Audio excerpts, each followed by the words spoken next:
Hello, world. It's your girl, Becca Rose, and I'm here today with Danny and Enjetic Rivera. So, Enjetic is an artist, a Long Island native, someone who grew up with legends of hip hop like Keith Murray and Eric Sermon, the brand ambassador for Dino Luzi energy drinks, an overall artist, and the co host of his podcast, D&A, with his wife, Anthia, in part of Strong Island TV. So, Enjetic, welcome. How you doing tonight? Doing wonderful. How are you? I'm doing good. It's a very warm day. I heard the ice cream truck, so I'm like, spring is coming. Can't be mad at that. Wow, yeah. Haven't heard that in a while. The ice cream truck. Right. It been brick. They ain't had no reason to be outside, So yeah, let's just get right into it. So, and also this is our second time talking because unfortunately, y'all, we lost the audio, or I lost the audio for our first interview. So we're gonna do it again, but we're gonna keep the same energy and talk about the same thing. There you go. There you go. Second's the best. That's what we're claiming. So, first of all, I wanted to talk about you growing hip hop. We got connected through me going live with Reek the Villain. You've interviewed Reek the Villain. I've interviewed Reek the Villain. So you both are like in Long Island, very close to like hip hop legends. What's your experience with that? Growing up in hip hop, growing up in Long Island? Growing up in Long Island is just knowing the scene, the music scene, and just seeing everybody around. Like my father, he was around the mall. You know what I mean? He's a native from Queens, but he came to live out in Long Island, and afterwards he got to really see all of the artists out here before they even like became known and blew up. That's what's Just up. kind of mall. You know what I mean? No, that's what's up. And you specifically what got acquainted with like Keith Murray and Eric Sermon. How I did that knew him. from I knew. Well, I don't. My dad is friends with Erik. My dad's friends with Eric Sherman. I know Keith. My dad's more friends with Erik and them. I met Erik when I was a baby, but I never really did music with Erik. Oh, I feel that. Okay, so you're more like familiar with Keith. So like how did that, you know, motivate you as an artist, like being so close to like hip hop legends and basically growing up in hip hop history? You just seen it happen. You know what I mean? You just seen it happen. Like I was a baby when I was there when they made Yeah, Yeah, You Know It. And I was in, and I remember it watching it, having Keith had the black tank top. Dad was there. Erik was sitting there doing the drum lines. The Redman was over there. And that's the first time I ever seen Redman. And I always remember that, And I told Keith when it's like, yeah, man, I remember shit when I was young and I was watching that. Now that's what's up. So what did your dad do in hip hop? Was he an artist, producer? What was his role? Manager, artist, and producer. That's what's up. What was his his alias? The Rough Puerto Rican. Okay. I mean, very self-explanatory name. That's what's up. Okay, very dope. So like, he did stuff with Dana Dane. Like he was there. Like I always joke around my dad because I go, "Damn, you were there when they were making Nightmares of the Night." I said in the session. So yeah, me and him were talking about that. Like damn, and then me just seeing like everybody else just come out and expand the music. It's just insane. Like Jerry Robinson, like I was telling you, Jerry signed with Tech Nine. We did our first record ever together in my father's studio when I was in 7th grade and he was in 8th grade. Oh, wow. So you started young. You started really young. 12 years old. Wow. Okay. Was that kind of standard? Because I feel like I've heard other like dudes from Long Island say they would start that young. Or do you feel like that was like very unique? Like you're going to math class and you're telling your classmates like, oh yeah, I got to hit the studio after this. The studio was in my house. That's still hitting the studio? Studio was in my house. My dad is like a professional studio in the house. That's what's up.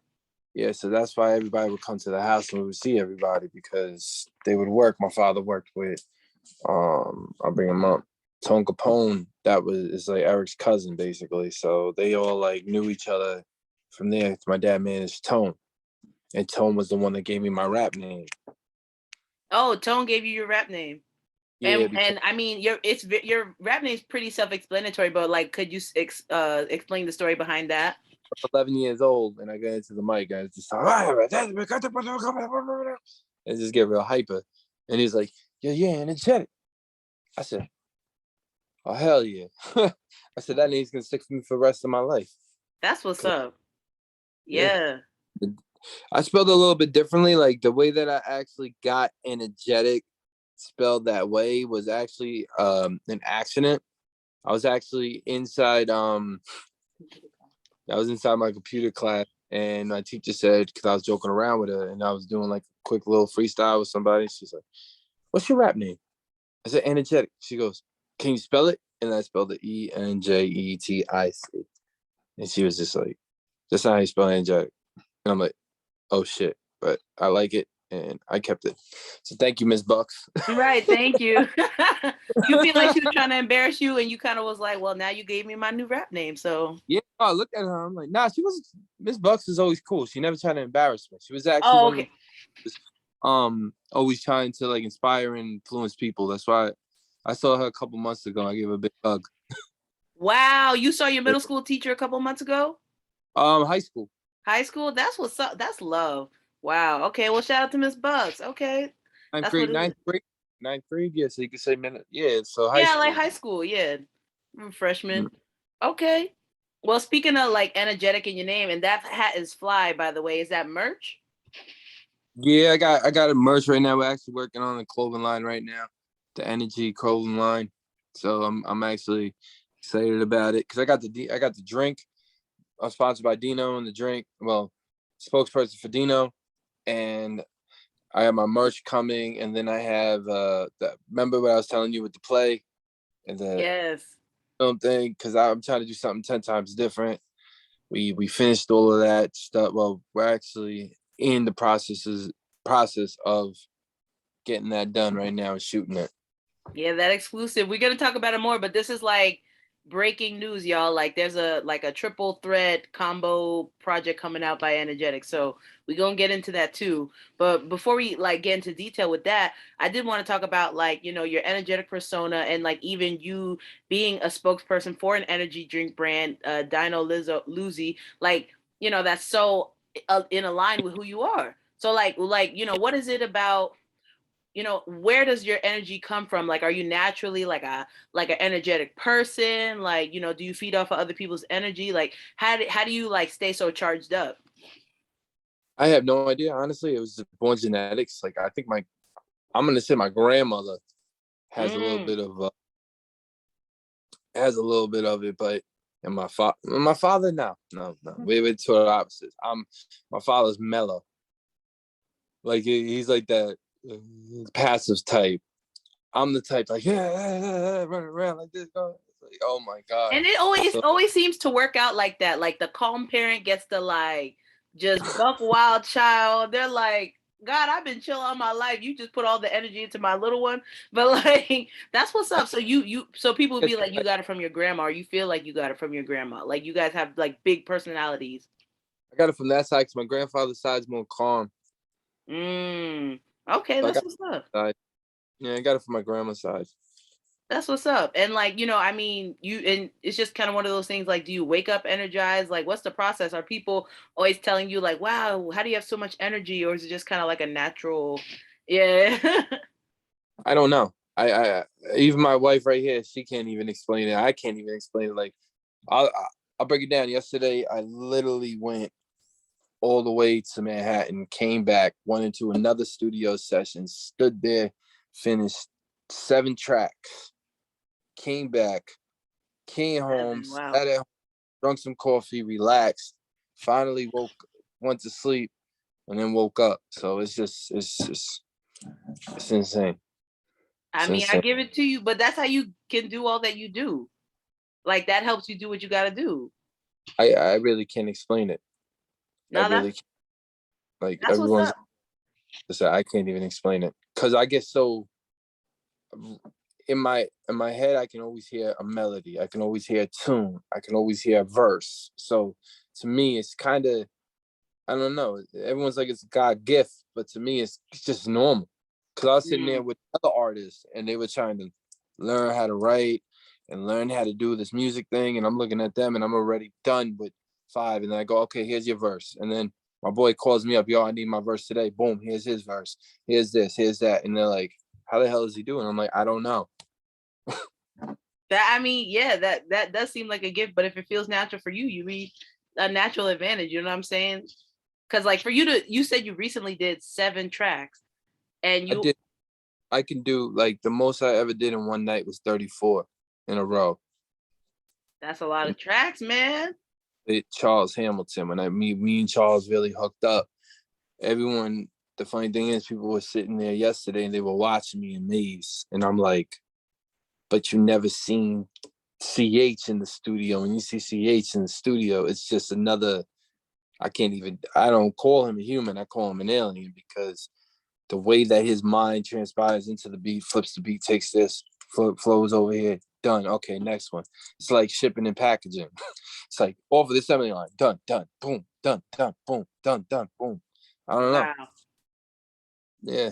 I mean, that's amazing. 34 is like your record. You gonna try to break that record? You should check if like Guinness has a record for that. Actually, I'm just saying. I actually feel like between us I can actually do and I'm not trying to toot, but me and him are talking about it as a joke. Me and him are saying we could probably do about 130 records a day if we really put it down hard on pen in our minds. What you gonna do with all them records though? Like do you do like songwriting for other artists too, or would it just be like adding to your archive? Because that's mad Archive, song. me and him try to build up an archive. Like my archive's like at least my archive's very heavy. It's just a lot of music. Thousands, hundreds. Higher than that. Wow. Okay. Okay. I say because everyone's gonna be like, yeah, you're full of it, but can I say it? I'm looking at her. I'm like, can I say it? You're trying to get permission. 10,000. Wow. Okay. Sorry. People, that was a nat. I didn't know this number. This okay. Wow. 10,000 in the archives. That's a lot of songs. Wow. A good 40 or 50 were major features that I never released.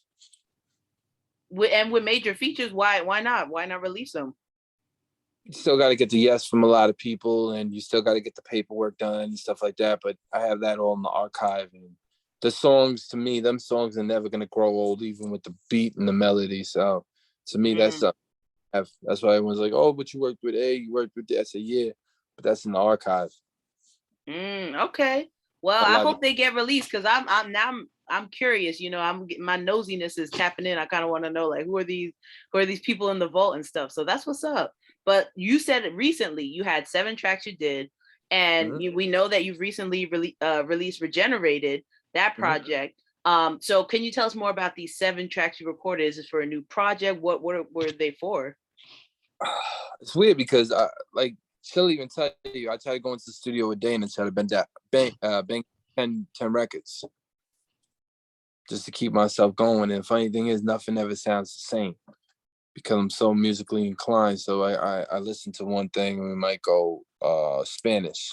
I'll listen to another thing, we might go rock. I'll listen to another thing, we might go country.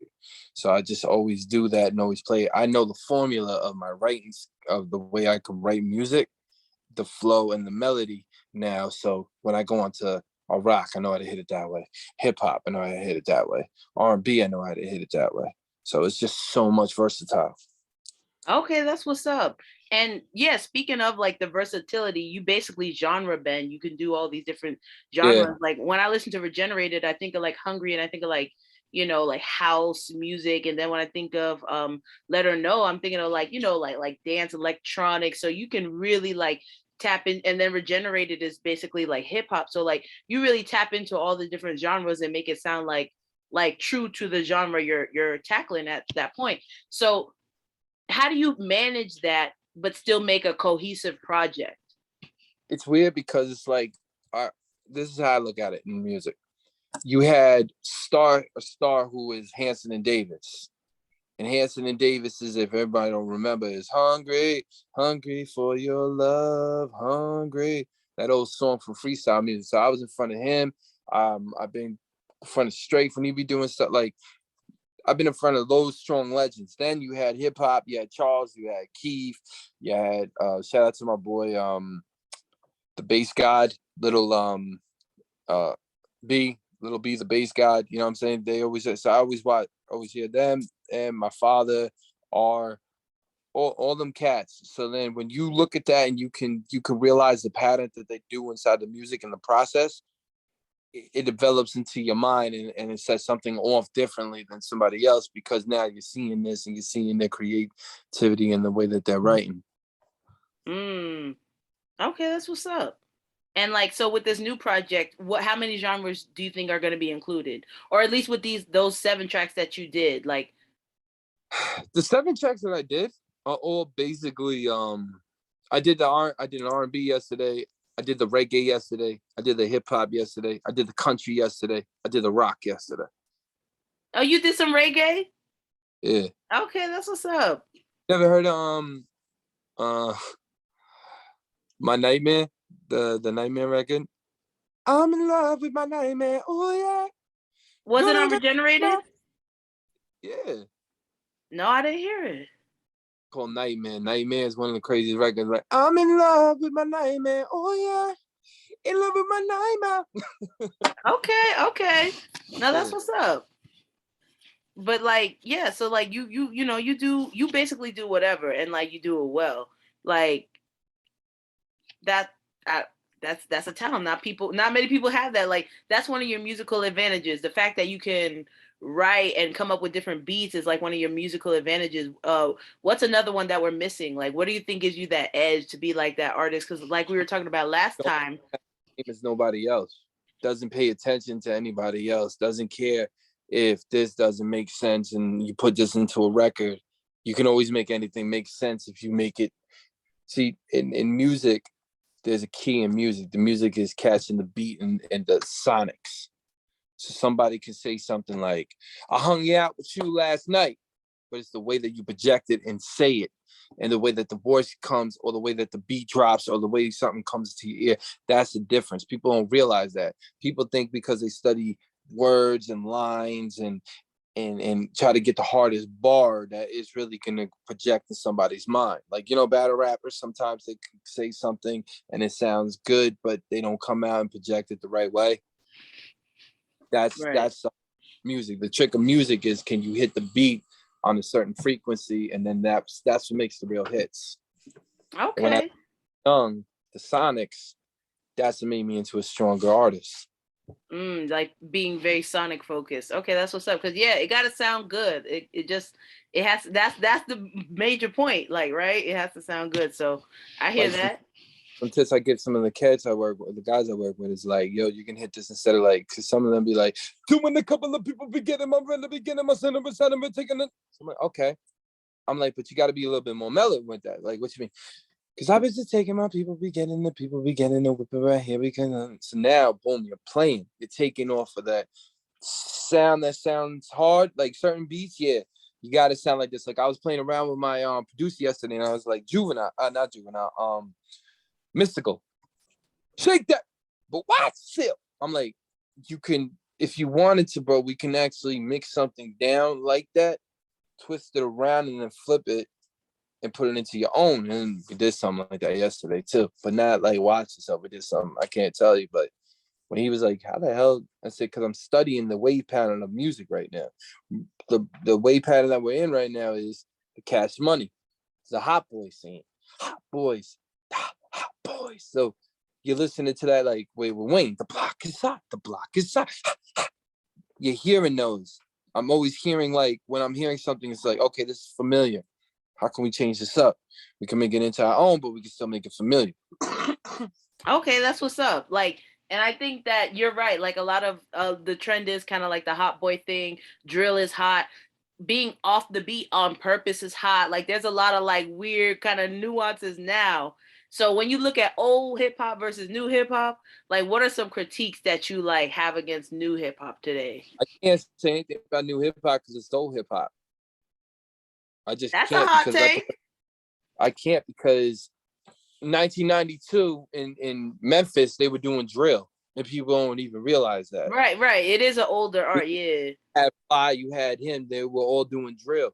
So now, because they were all doing drill music, I can't, because Uncle Lou, you put it down to Miami sound, boom, that's Miami sound. You put it, you know what I mean? So there's, people don't realize, they say it's new. It's not new. It's actually an old flow. Or I should rather popularize, because right, you're right. It's been around for decades, but like, you know. Like said it. Ludacris said it the best in that disc when he boom whatever he goes. Everybody has the same flow. It's just recyclable and different. Like it's recyclable in different people. So when I heard that line, I was like, that's the dopest line I heard because it's honest truth. Big Daddy Kane's flow, it's mixed into somebody's flow now. Kool G Rap's flow is mixed into somebody's flow now. Everybody doesn't realize that the generation before us, that's their flows, but we're recycling it and putting it differently into the air from different artists and different usage. That's really refreshing to hear because a lot of like, people who like are like classic hip hop, or purist hip hop people, they're like, oh, I hate mumble rap. And they really hate the mumble rap and all of that. And like, they like very much so divide themselves from new school hip hop. So it's kind of cool that you're like, it's just recycled crafts and skills, just coming out in new ways from new people. Mumble rap reminds me of the Informer. Informer. She knows I'm gonna go to the snow, man. I say, yo, boom, boom now. Ding, ding on it. You know what I mean? So that reminded me of him. And I was like, okay, so he used the 208s, flew that down, flipped it over. Okay, now I understand. So I think it's a lot too. People don't realize it. Like certain flows are recyclable from them. They're the 90s. Yeah, but like people are really specifically coming for mumble rap flows. Like they're like articulate. And now you've got like newer artists coming in that are over articulating where it's like, because they're so conscious of being criticized for mumbling. So like, you remember when Gucci Mane came out with that kid, OJ Juice? OJ Juice? No. Yeah, OJ, the Juice Man. No, I don't know him. From down south, when they had that, and they came out with the. Maybe I'm saying his name wrong. He had the first real mumble kind of sound. And but then that's still like not like 2010s. But I'm saying Soulja Boy. But again, you're talking about a decade. Because people study each other's decades. So 80s studied the 90s decades and didn't like the 90s decades because of the way that they would go. But because you have vets from the 80s come in, the 90s sound a little bit different, like LL Cool J suspended really the 90 era. So then you flip it back because if you listen to Kool G Rap and you listen to a lot of these people, they didn't like Pac or they didn't like they didn't like Biggie. They wouldn't call them the Kings. You know what I mean? Because then you still had. So it's always a recyclable. So it's always like, okay, so now the 90s era. The 90s era might not like the early 2000s era. The early 2000s era might not like the early 2010 era. But if you flip it back, even on what's that guy's name that died? Shorty Low. Good example. Shorty Low. What flow is Shorty Low's flow right now? You hear his flow everywhere right now. Take my wow. Same thing as mumble. What flow would you deem that you think that's like similar to mumble rap? I think the down south early 2010 is more accepted to mumble rap than any era. The early. I'm talking about like 2010 with Gucci and them. Maybe because they sound a little bit more lyrical, you could slow themselves down and you could show that. Same as Bone Thugs with Migos. You know what I'm saying? Another flow recyclable.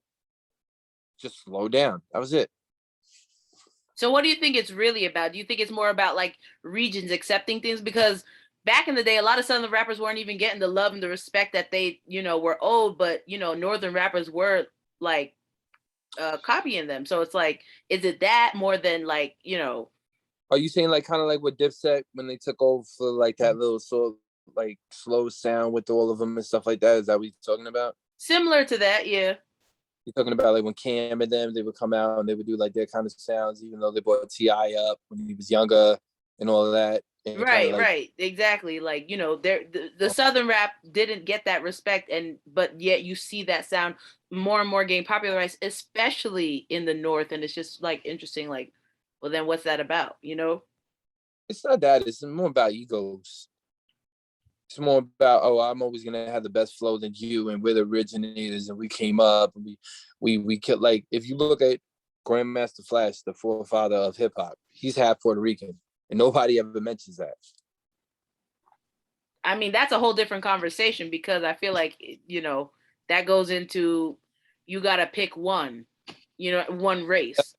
Like, but that's hilarious because if you really think about it, and I was telling my boy that when we were discussing it, I'm like, so everybody was shocked at the pun, but the first real rapper, because again, the Bronx is mixed crazy with Puerto Ricans.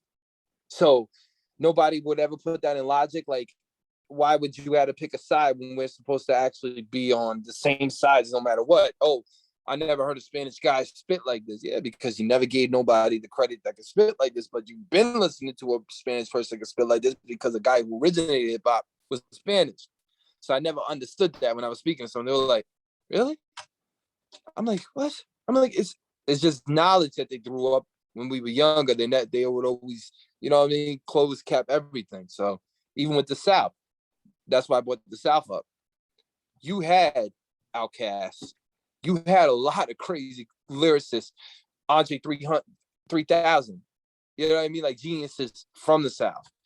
Ludacris, even though Ludacris, I'm not gonna lie to you, and I was joking around with somebody, but you know where Ludacris got his style from, right? Redman. Oh, okay. They Afro. favor each other a lot. Yeah, that makes sense.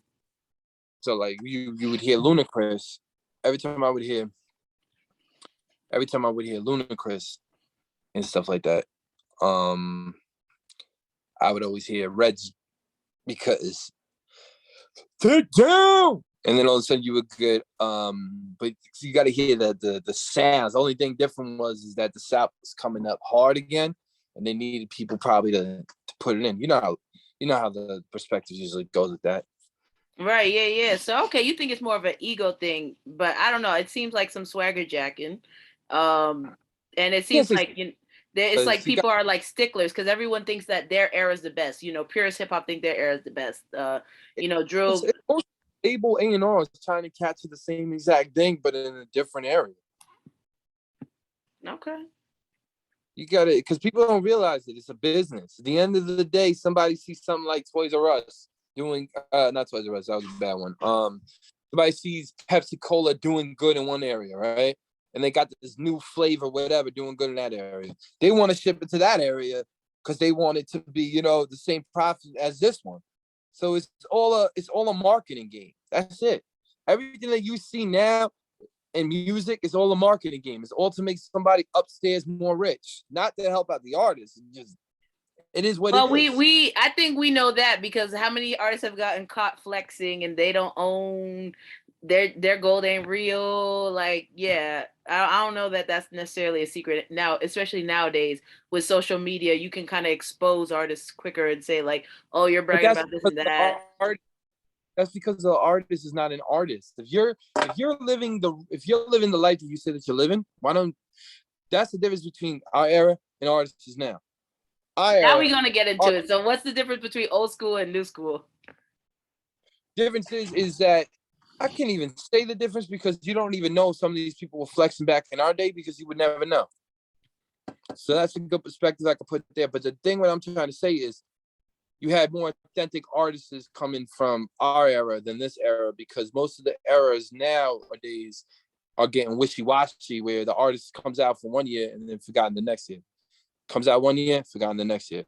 Because even if you saw Cannabis lose against LL Cool J, his name is still irrelevant in every era and it still floats around no matter what. So, right. so maybe the difference is you could say more authentic. And more. And even when you think about their stories, like people will rap about lifestyles and experiences that they didn't experience nowadays. It's art. Somebody could say it's like writing a child's a book, a novel. So you think they play in a character? You could play a third person perspective, absolutely. And would you find that to be okay as a hip hop artist? Usually, it's like you telling your story, telling your experience. You know what I mean? Like, because if you want to be an artist, you could go to Broadway, you could go somewhere else. You know what I mean? Like, is hip hop the place to put on that hat and be that character? Again, we don't know how many of the people really live the true life that you could see because a lot of times you could say like media or whatever could push out a story that might not even be real. Even, you know what I mean? So the perspective of people, the perspective of our generation, we were more kind of deceptive because of we didn't have media, we didn't social media, we didn't have any which way to expose. So we really can't go through those channels because we don't know, because you have people that's upstairs that could be like, yo, say that he lived here, say that he lived there. How would you and me ever know that? social media getting exposed.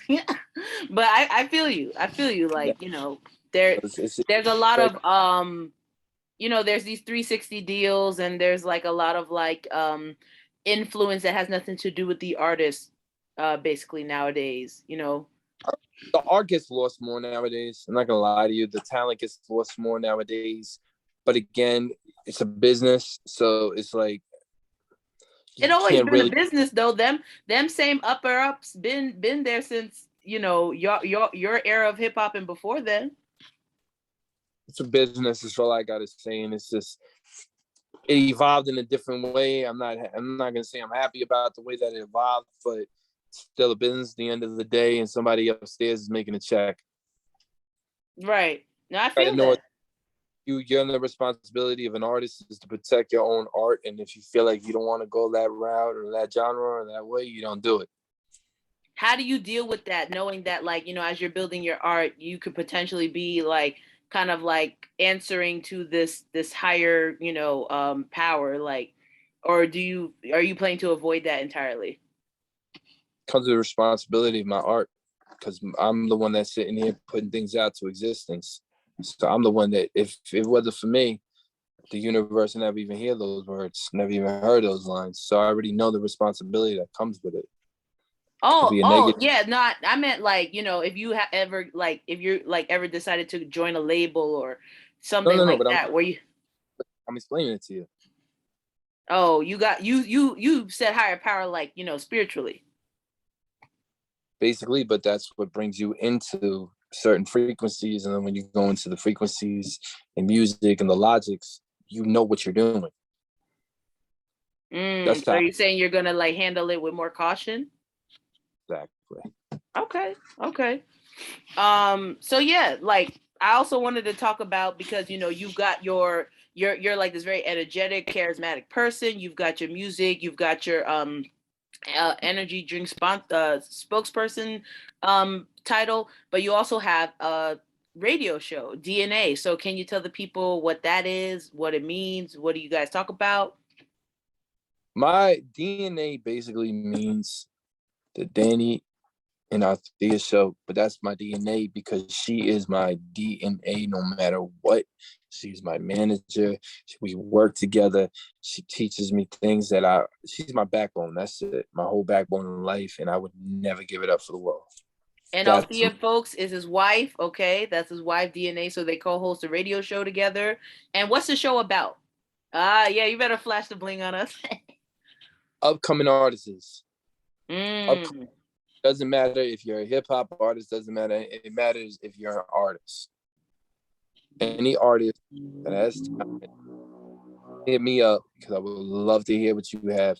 And I always felt, and I was telling her too, I always felt like everybody has their own way of showing art, no matter what, even in work. I hate to say it, people be sitting in the desk, you're sweating, you're doing crazy. That's still art because you're That's a painting a great way to picture. look at that. Yeah. I don't know that they would agree. I don't know if like an administrative person would agree, but that would be a Uh, great way to look at it. again, you're doing artistry no matter what because you're sitting there and you're creating something and building something no matter what. Okay, okay. Well, y'all heard it, all y'all desk people, creating art. So think about it that way. Maybe that'll re-inspire y'all as you create throughout the day. So like with the show, why local artists? What draws you to local artists? It's not even local artists. It's just basically any type of artist that feels like they want to get their word heard. She's right. You're right. A So lot would of you say local, like upcoming artists? yes, are coming. Okay. I just want to see. I just want. Um, I have such a big influence. People don't realize, like in like the platforms. Like I've been seen like on major channels, and a lot of people know who I am. So to give them my platform. To give them my platform. You helping them get exposure. Yeah. Okay, why is that important to you? Making sure that people can like get that You know, reach. you never have that. You don't have that. You have a lot of people in this industry that just try to exploit people and they don't give them chances to sit there, and everybody, a lot of people are egotistical maniacs in this industry. When So it comes to gatekeeping, that's very, very key and important. You know what I mean? You could meet the most dope new fresh act, but for whatever reason, like you said, ego and all that, people gatekeep and they don't let them in.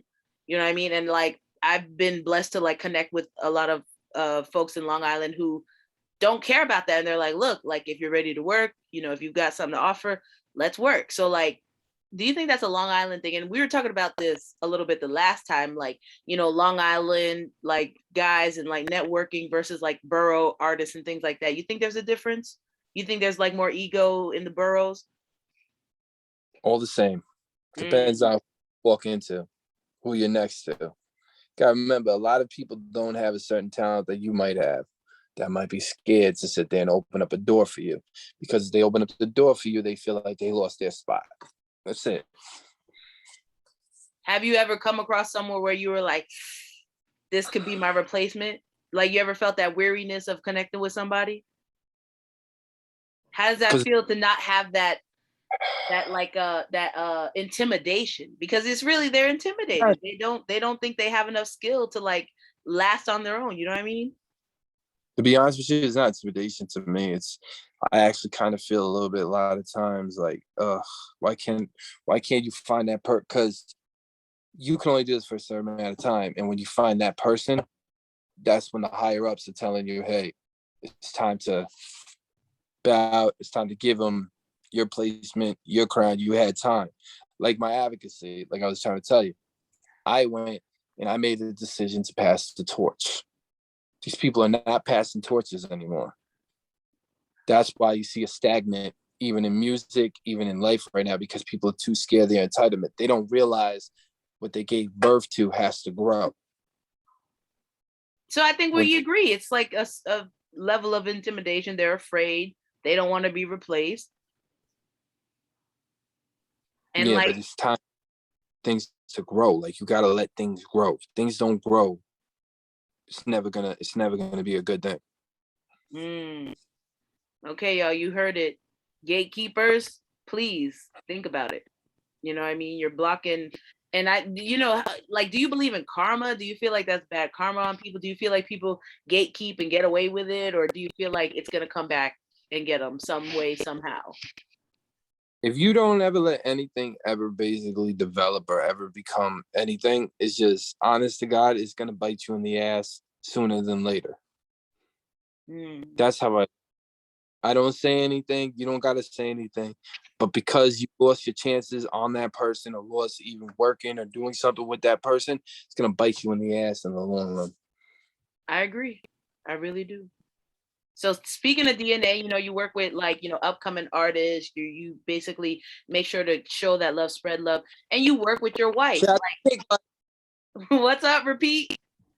Shout out to my first guest, Cake Life, dope entrepreneur. Shout out to Cake Live. That's what's up. So like you work with your wife, and like last time we were talking about like, the joy of doing that, and like as an artist that being a little different. Nowadays you do see like the influencer couples where the guys are highlighting their girl and everything like that. But like typically you see artists trying to emulate like that Bachelor, that Womanizer, all of that. Why? Or like, how were you able to like ignore that like noise and just like be like, no, like I thoroughly enjoy working with my wife. I love my wife. I'm gonna work with my wife. Like, how did you get to that point? Don't be pressured. Knowing what you're gonna do and knowing what you got. A real man got goals. He set goals, and that's it. I ain't gonna listen to anybody else. Who the hell cares? Most of the time the people that are bachelors and sitting there trying to act all like they're players and are the most. And I'm gonna say this right now, man. And you can be like, oh, you take front. No, you guys are the most loneliest, depressing pieces of shit on this earth. So stop fronting. He said what he said. That's what I'm talking about.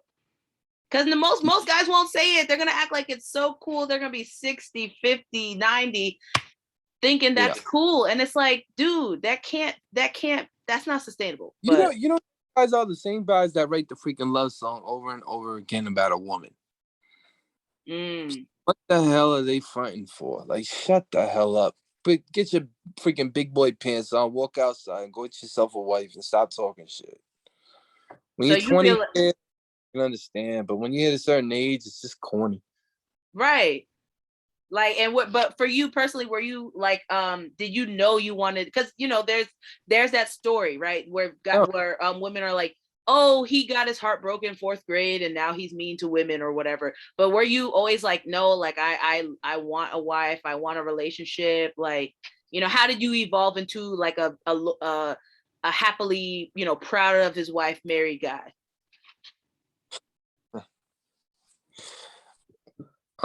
basically, no, I didn't even care about a wife. I didn't care about anything. I was just more circulating on the advocacy and the music, and then it just fell into your lap one day, and The then you just, relationship. yeah, like it just felt, it was an accident. Like I met her trying to sell a car. Oh, okay. Well, it wasn't me trying to sell a car, it was my brother trying to sell a car, and we hated each other when we first saw each other. I couldn't stand it. I was like, oh, I can't stand this woman. And then all of a sudden, we got to start really knowing each other and realizing the interests and realizing the care and realizing the business, and it formulated into this, to D&A. Okay, so it's giving kind of like a rom-com love where it was like enemies turn lovers, something like that. Basically, That's what's up. That's cool. That's cool. So like, yeah, like, so you were never really like trying to push this like no, player persona and things like that. That's really refreshing to hear, because I think, you know, there's a lot of pressure on guys to be players, and there's all this like bros checking bros on, like, you know, even sometimes I'm like, it's a little invasive, like, you know, you're checking, did he get thing. some last night, who's he been with, how she look, you know, it gets really immature. No, but why do you keep saying like guys are like men? They're not men. They're boys. If Facts. if they're not going to sit there and grow up and still think that they have to sit there in a club hollering at girls with the bottles and sitting there trying to impress and do all this bullshit, you're only gonna get one girl, and that's the girl that's gonna cheat on your ass 24/7. They only want her nails done and only want a Birkin. And a Talking about. Birkin. That's what I'm saying. Like I'm watching all this shit and they're like, oh yeah, dude. I'm like, really? Like, and then when you get older, you're like, what a jackass I am. Like, why didn't I have this mentality back then? Because I could have just been like, really, girl? Out the door. Not know, oh, yo, I got all this. And then, oh my God, you see all the corny kid. Oh my God, I see all these like young dudes and like with the bottles sitting there like this. And I'm like, that's the last forever. It's not even that. Like, I feel like what made a lot of women come to me is that they realized I was genuine and real. So I didn't need to sit here and go, I got the diamonds on. I got this. I got the guys that do that have no game or no way how to even talk to a female. I used to just go up and talk to every random freaking female. Didn't care, being myself. And I had a lot of, and I still do, got a lot of female women that love me and stuff like that as friends. You know what I mean? So it's like being authentic versus like trying to flex and like trick on women, because women see that all the time. Yeah. Only niggas will stay with you. Only women that like to dig up millions of dollars out of your grave. Right. Right. No, that's true. So what do you what do you can you weigh in on the Manosphere? Do you know anything about that, where like you got like YouTubers, the Kevin Samuels, the Fresh and the Fits, and like a lot of just like guys really almost talking themselves out of pussy, not like part of my French, y'all, but like they just are giving guys advice to like be mean to women, to berate and degrade women. And I mean, especially Black women are like, you know, getting attacked and, you know, just like they really picked on. So like, what is your thoughts on the Manosphere and these guys basically showing guys how to never get a date, or at least never get a follow-up date? Never grew up with sisters. I think a lot of these guys have sisters now. I don't know. If they have sisters, that's insane, because honest to God, my sisters would have whooped my ass if I even started talking about, oh, yo, I'm a tough guy and pretending I'm a gangster and rolling here and buying the biggest rollie and the biggest watch. Yeah, I seen that corny shit with them dudes. Them dudes are corny as, yo, well, you gotta sit here and you got a mind manipulator. It comes from here down here in Right. the That's what they say. where, Oh, how to manipulate her, how to lower her self-esteem. let me explain something. When you smile and a woman likes you and she's doing this little curl right here, Motherfuckers, you already got her. The fuck you gotta do all of this dumb shit? When I see that shit, I look at it. When I see a dude doing that, I'm like, you ain't getting no woman. Cause 80% of the time when the girl's attracted to you, motherfuckers, don't even open your goddamn mouth. Cause you gonna lose that shit. You see, ladies, this is why you need to make them talk, because Enjetic's telling them what to do to get the girl. I'm telling you to make sure you don't end up with a fool. Make sure he talks. But see, we on different sides of it.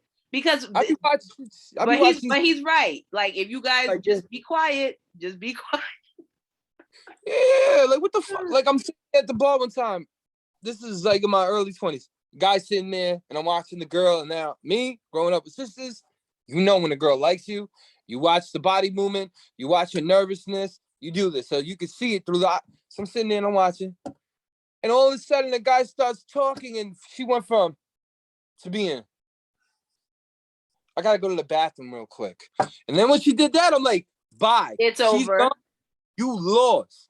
One thing I was telling my boys is, and they got really, really pissed off one time when we were younger. I'm like, never buy a girl a drink at 9 o'clock. Why? Why, E? I said, because she's going to conversate with you. She's going to drink the drink, and she's going to find the man at 11. Get the fuck out of here. Yeah, look at that. She's like, yeah. Okay.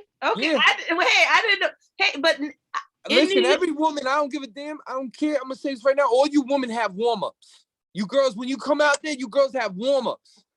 All right, Enjetic's throwing them bows. I don't know if I got the warm-ups now. Motherfuckers have warm-ups. You know what the warm-up is? Is when the girl goes and see the guy and she's like, okay, this cornball right here will buy me a drink. I'm going to sit down and talk with him because I don't feel like spending any of my money. Don't listen to him, y'all. I'm just kidding. That guy's, she's laughing because she knows that guy's sitting there right there next to the bar right there that I like.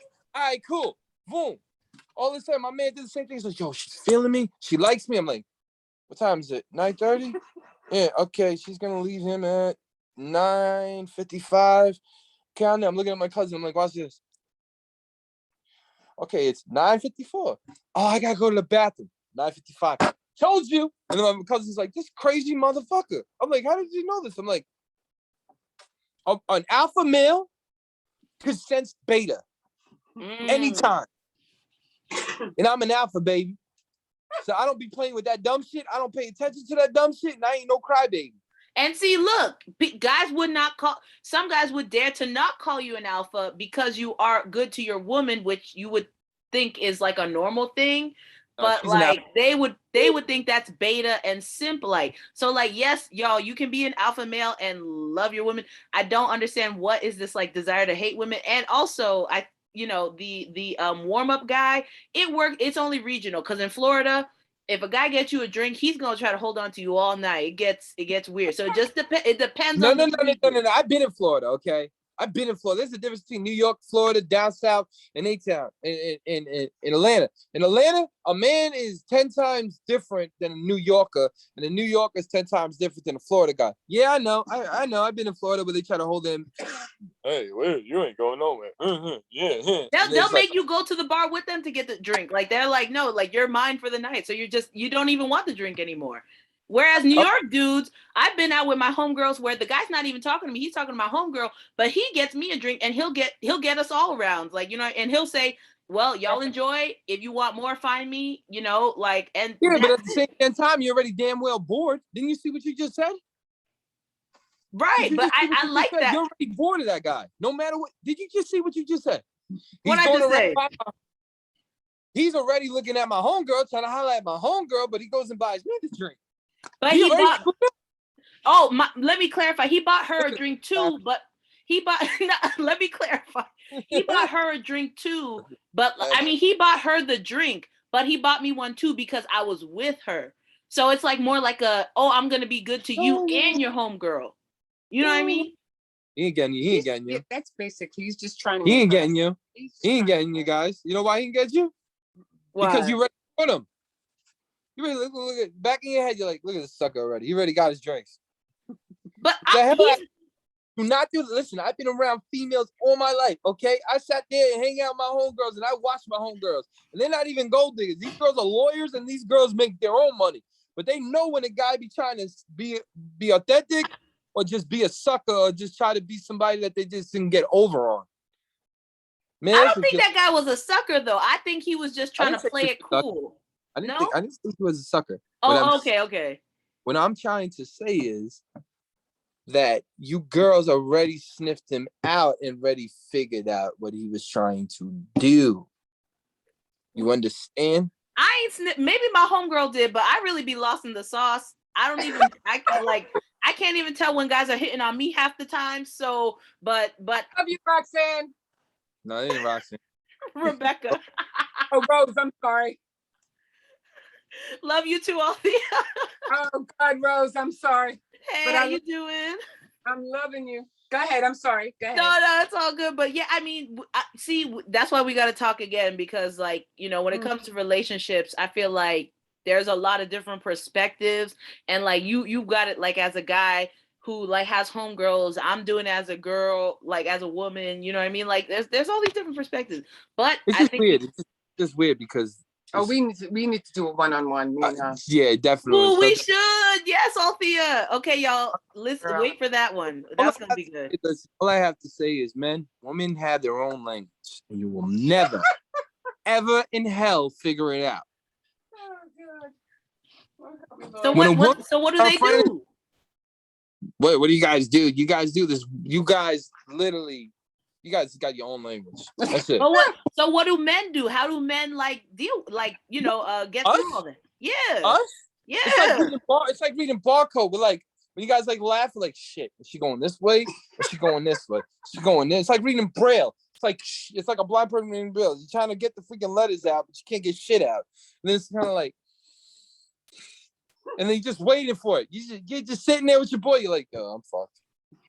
He's like, what you mean? Oh, I'm fucked. That's why y'all see. That's why Enjetic said earlier, guys, just be quiet. But no, ladies, don't let them be quiet. Get it out of them. Get it out of them. Get it out of them. Half of the time, a woman is trying to be nice, and the man thinking he's getting laid. Right, that too. How bad do you honestly think that we understand women? I just put the perspective right out there. She could be like, huh, laughing, but it could be a nervous smile. Oh yeah, nervous laughing is a big thing. Big. They get like the club people, the club guys. Just, ha ha ha. You're looking at the guy and you're like, nigga, that's a nervous ass fucking laugh. Oh no, man, she likes me, bro. She likes me. Okay, that's too smiling. She's looking. I be seeing this shit. I don't know why. But they don't. So you tell your homeboys, you be like, look, she's not feeling it. Yeah. And they just are like, nah, man, you don't know. Yeah, all the time. Fellas, get a grip on reality. Cause see, can we also one more thing before we move on? Because I feel like me and a lot of the friends who were deemed the cock blockers, we need to be rectified tonight. What do you do when or what do you have to say to the guys who get mad when your homegirl is telling you like, help me with this guy, and you as a friend are trying to like, intervene, kind of get her away from the dude, trying to like, let him know like, look, she doesn't want to dance with you. I'm the worst person that says that. Because I'm an asshole. You can ask her. So the guy be like, you don't feel it? But like, you have no chance in hell, my nigga. That way. And everyone just starts laughing. And they be like, that incident, there was an incident we playing pool. And this guy creeps up my own girl like this and like, oh, I could teach you the shot. And I said, son, you'll never get a hole in one. He's like to me, go, what? I said, you ain't hitting the A-ball tonight, dude. I said, move. And that puts him like this and called me. He's like, that wasn't funny, bro. I said, I was trying to be funny, bro. Basically, I'm saying you ain't getting laid, motherfucker. Get away from her. Like, so yeah, no. Shout out to men like Enjetic. Like, yes, don't watch a woman just get tormented by a guy who can't take the hint all night. Fellas, just read the room.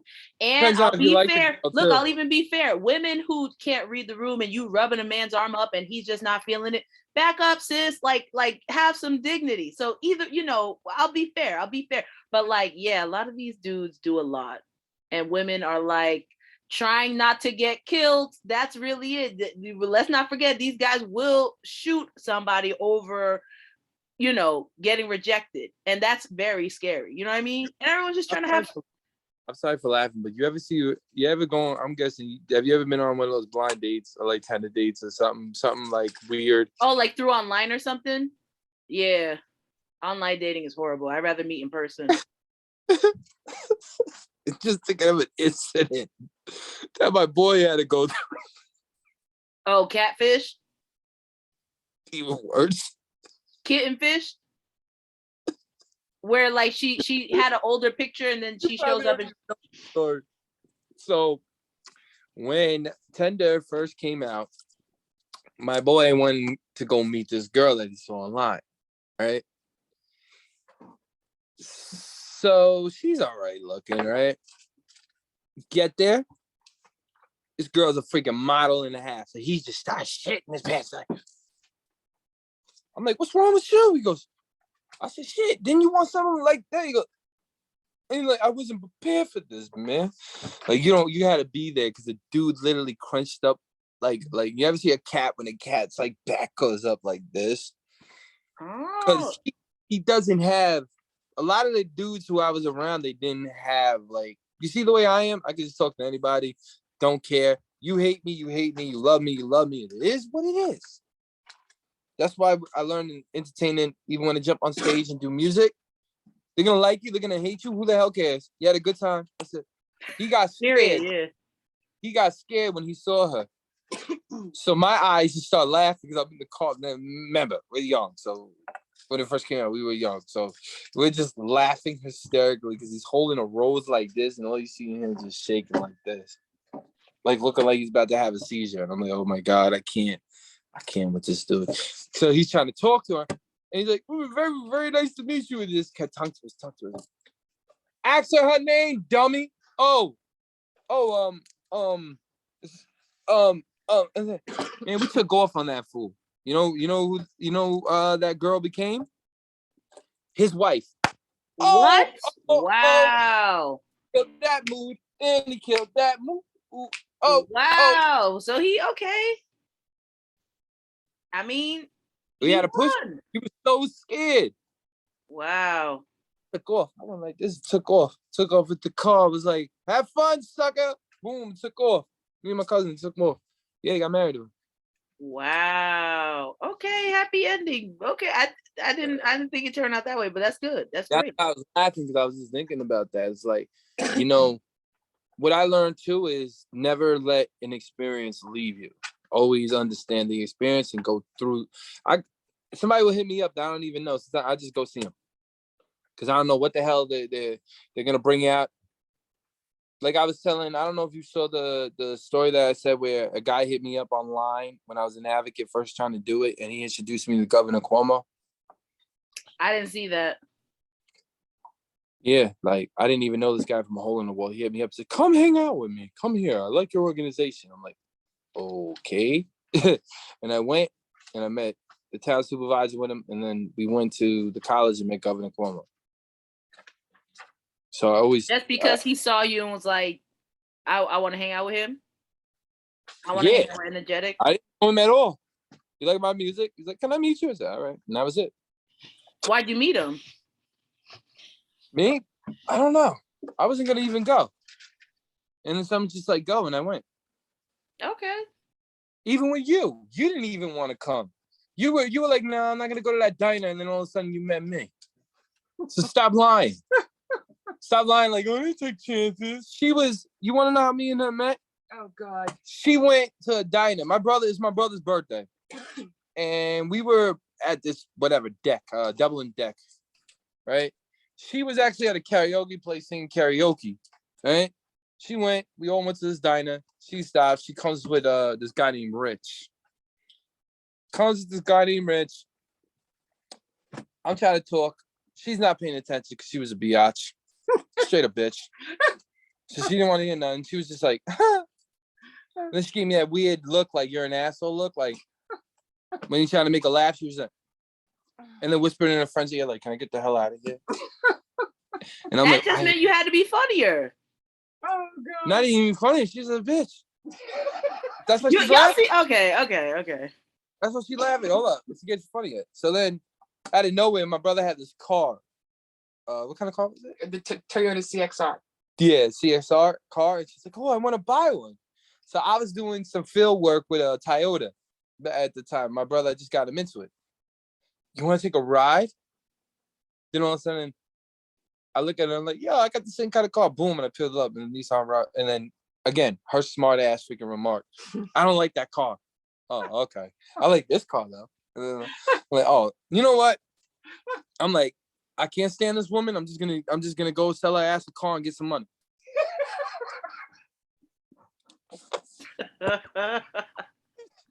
Boom. We sit there for like 2 minutes. Start talking, and I don't know. And the conversation went from "I hate you" to "Let me get your number" to a kiss that felt like endless. She went like this. She went, Oh my God. "You lying ass B." That's when I knew you like me. Oh please. Cause you kissed me. You don't give nobody. You gave my cousin. You gave my you gave my brother a peck. Like, I didn't see it. Me. You was counting them seconds, y'all. Yeah. Okay. Stop. You both. Yeah, that was it. That was it. Okay, now that really is rom-com enemies gone lovers energy. I love that. I love that story. She's laughing so hard. She's like, she can't right now. She's just cracking up because of bringing back memories. Oh, bring it back, baby. So that while we're talking about y'all story and y'all love, Anthia, if you wanted to come into the frame and grace us with a little bit of your time, we could do that couples game again. Where we like I don't know what they call it, but it's a trend on TikTok, Instagram Reels, where you kind of point at which person to see who's the funny one, who's the caring one, who's the smart when did Instagram get put up? I'm right here. Like 2000. Hey. Oh, when did Instagram do what?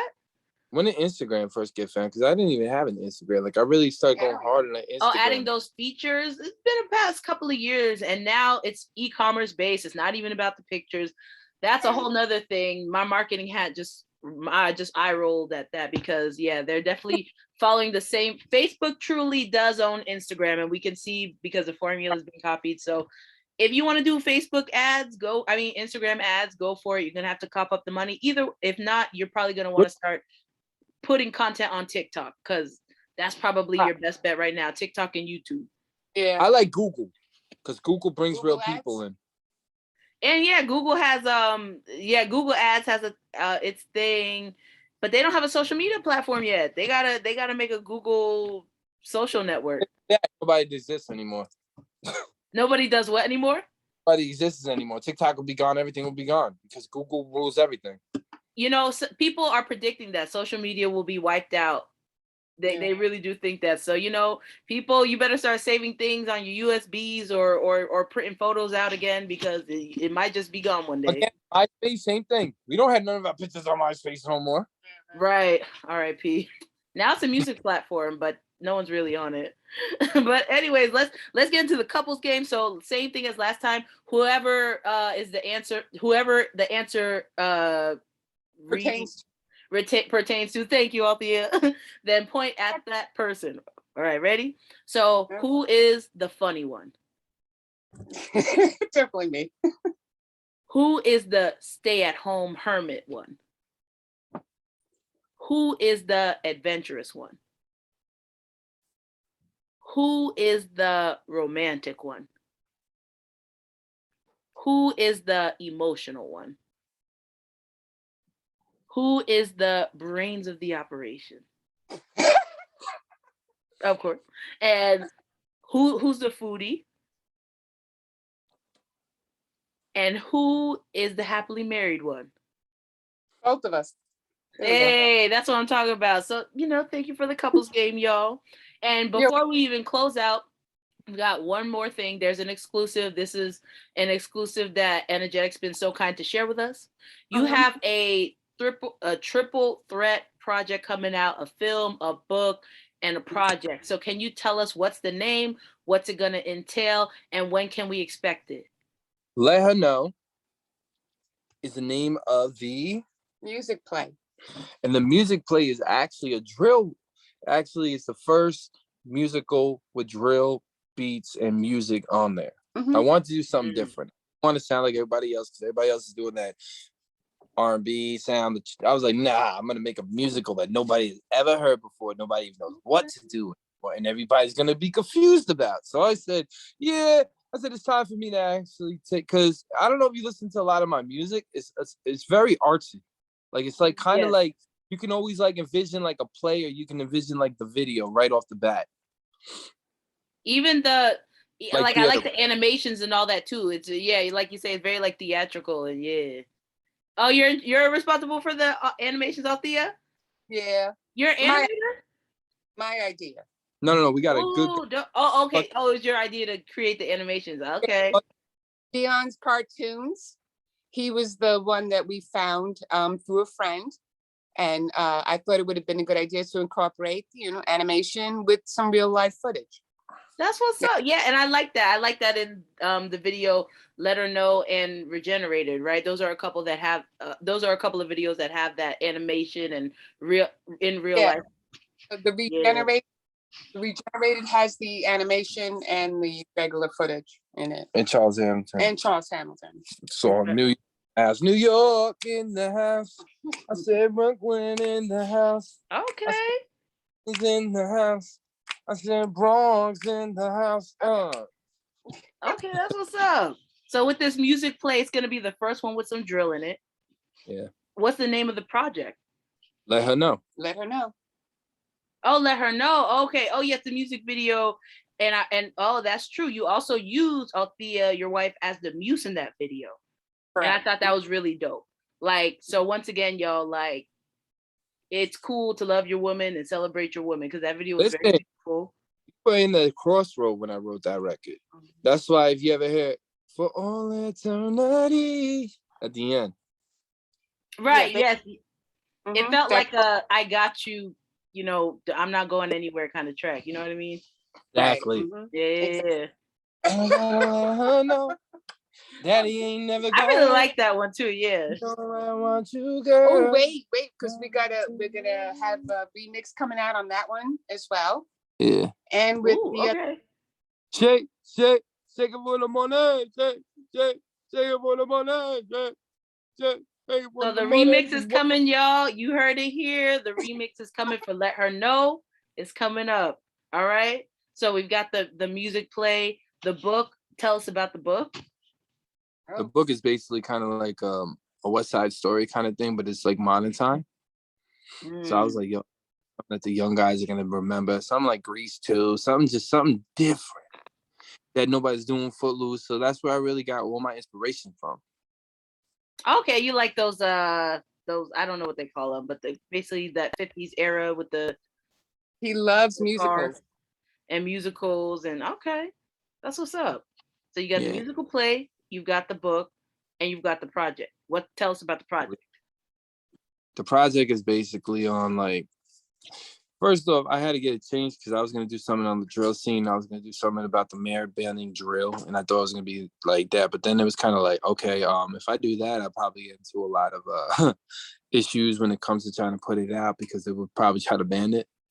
So let me try to switch it up a little bit, and it still says it like the mayor out here trying to ban drill or something like that. It still says it, but what I was doing with the play was basically, I told you, like a West Side, modern day West Side Story thing, and to broad, to make people realize, even in the music of drill, you don't have to keep talking about killing people. Even if you talk about killing people and hurting your ops, it doesn't have to be real life. It could be in any which way, a musical, something different. I just wanted something, when you hear it, you just like, I played it for a couple of people, and they were like, what the hell is this? I'm like, this is ingenious. I'm like, so this is already done. This project is done. The music May, at the end of May, it'll be out. At the end of May. Okay, so this summer.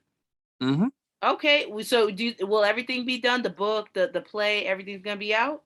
I wrote everything already. Everything's done. It's all done. Yeah, you just gotta edit it. The book is done. Yeah.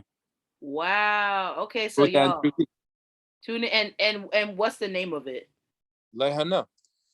Oh, Let Her Know. Okay, I keep asking that. But that's what's up. Okay. Let you know. And are you still gonna use Redemption for that third part of the saga? Okay.